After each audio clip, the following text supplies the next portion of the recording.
تو ایمان کے ارکان کے سلسلے میں یہ دوسرا رکن ہے جو فرشتوں پر ایمان لانا ہے۔ فرشتوں پر ایمان لانے کا مطلب یہ ہے کہ یہ ایمان رکھنا کہ فرشتوں کو نور سے پیدا کیا گیا ہے، وہ شب و روز تسبیح و تقدیس میں لگے رہتے ہیں اور اس سے وہ ذرا بھی نہیں تھکتے ہیں، اور ان کی تعداد بے شمار ہے جس سے اللہ ہی واقف ہے۔ ان فرشتوں میں سے جن کا نام اور کام کا علم ہمیں دیا گیا ہے ان پر ایمان لانا واجب ہے، جیسا کہ جبرائیل علیہ السلام انہیں وحی پر مامور کیا گیا ہے، اور اسرافیل علیہ السلام کو سور پھونکنے پر مامور کیا گیا ہے،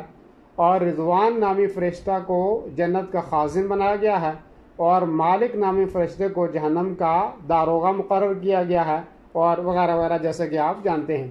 رہی بات ان فرشتوں کی کہ جن کا نام اور کام سے ہم واقف نہیں ہیں، تو ہم ان پر اسی طرح اجمالی ایمان لاتے ہیں جیسا کہ قرآن و حدیث کے نصوص میں اللہ سبحانہ و تعالیٰ نے بیان اور اس کے رسول صلی اللہ علیہ وسلم نے بیان کیا ہے۔ اللہ سبحانہ و تعالیٰ فرماتا ہے آمن الرسول بما انزل الیہ من ربہ والمؤمنون کل آمن باللہ وملائکتہ، یہ سورہ البقرہ کی آیت نمبر 285 ہے کہ رسول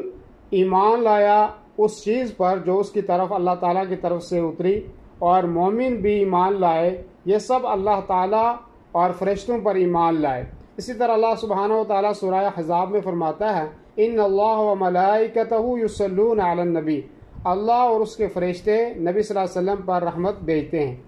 اب فرشتوں پر ایمان لانے کے ثمرات کیا ہیں، اس کے فوائد کیا ہیں؟ تو نمبر ایک یہ ہے کہ اللہ تعالیٰ جو خالق حقیقی ہے کی عظمت، اس کی عظمت کا ہمیں پتہ چلتا ہے، اور اس کی قوت و جبروت کی آگاہی کا ہمیں پتہ چلتا ہے۔